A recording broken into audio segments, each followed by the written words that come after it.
অগণতান্ত্রিকভাবে একটা রাজনৈতিক দলের কর্মসূচিতে বাধা প্রদানের চেষ্টা করা হচ্ছে। নির্বাচনের আগে আবারও সরগরম দেশের রাজনীতি, বিশেষ করে টক অফ দ্য টাউনে পরিণত হয়েছে অন্তর্বর্তী সরকারের উপদেষ্টাদের সেফ এক্সিট ইস্যু। জাতীয় নাগরিক পার্টির আহ্বায়ক নাহিদ ইসলামের এই বিস্ফোরক মন্তব্যের পর ক্রমেই উত্তপ্ত রাজনৈতিক অঙ্গন। এরই মধ্যে বিষয়টি নিয়ে কথা বলেছেন কয়েকটি রাজনৈতিক দলের নেতা থেকে শুরু করে উপদেষ্টারা। নির্বাচনের আগে এমন বক্তব্য জন্ম দিচ্ছে নানা কৌতূহলের, প্রশ্ন উঠছে, নতুন মোড় নিচ্ছে দেশের রাজনীতি। গণ অভ্যুত্থানের সাথে বিট্রে করেছে, আমরা যখন সময় আসবে এদের নামও আমরা উন্মুক্ত করব।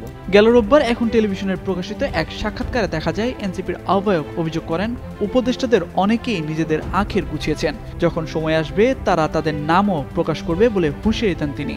তার দাবি, উপদেষ্টাদের মধ্যে কেউ কেউ মনে করছেন রাজনৈতিক দলগুলোর সমর্থনই তাদের ক্ষমতায় টিকিয়ে রেখেছে, আর সেই সাপোর্ট ছাড়া তারা সরকার পরিচালনা করতে পারবেন না। বুধবার বিষয়টি নিয়ে সচিবালয়ের সাংবাদিকরা প্রশ্ন করেছিলেন পরিবেশ উপদেষ্টা সৈয়দা রিজওয়ানা হাসানের কাছে।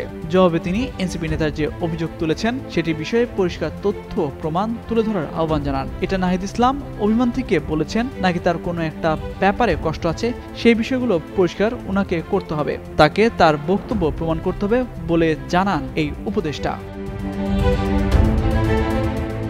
এদিকে বিষয়টি নিয়ে সামাজিক যোগাযোগ মাধ্যমে এক পোস্টে স্থানীয় সরকার উপদেষ্টা আসিফ মাহমুদ বলেন, যাদের একাধিক দেশের পাসপোর্ট নাগরিকত্ব নেওয়া তারাই আবার অন্যদের সেফ এক্সিটের তালিকা করে। যারা 5 আগস্ট পালিয়েছিল তাদের সিম্প্যাথাইজাররা কষ্টে মরে যাচ্ছে। বারবার ফ্যাসিস্টদেরই পালাতে হবে। আমাদের জন্ম এদেশে, মৃত্যু এদেশের মাটিতেই হবে। ফ্যাসিস্ট খুনিদের সাথে লড়তে লড়তে যেন শহীদ মৃত্যু হয়, সেই বিষয়টিও কামনা করেন তিনি। তবে এনসিপির শীর্ষ নেতার এমন বক্তব্যের কারণ কি? এর জবাবে নাম প্রকাশে অনিচ্ছুক এনসিপির কয়েকজন নেতা বিবিসি বাংলাকে এক সাক্ষাৎকারে বলেন, প্রধান উপদেষ্টা লন্ডন সফরের পর থেকে সরকারের 2 থেকে 3 জন উপদেষ্টা বিএনপির সাথে সখ্য গড়ে তুলেছেন। এছাড়াও উপদেষ্টাদের আরেকটি অংশ জামায়াতের সাথেও সখ্য বজায় রেখে তাদের নিরপেক্ষতা হারিয়েছেন। তবে সেই উপদেষ্টাদের তথ্য বিবিসির ওই প্রতিবেদনে উল্লেখ করা হয়নি।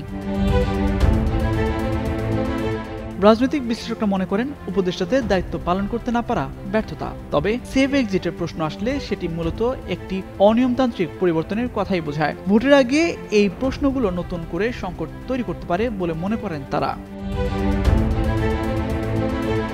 এ বিষয়ে ঢাকা বিশ্ববিদ্যালয়ের শিক্ষক কাজী মারুফুল ইসলাম বিবিসি বাংলাকে বলেন, এই উপদেষ্টাদের তো নিয়মতান্ত্রিকভাবেই দায়িত্ব হস্তান্তর করা উচিত। সেক্ষেত্রে সেফ বা আনসেফ এক্সিটের প্রশ্ন কেন উঠবে? এখানে দায়িত্ব পালনের ব্যর্থতা থাকে বা কোনো অপরাধ সংঘটিত হয়, সেগুলোর জন্য বাংলাদেশের যে কোনো নাগরিকদের মতোই তাদের বিচারের আওতায় আনা যেতে পারে বলে মনে করেন তিনি। তামজিদ মির্জা, যুগান্তর নিউজ।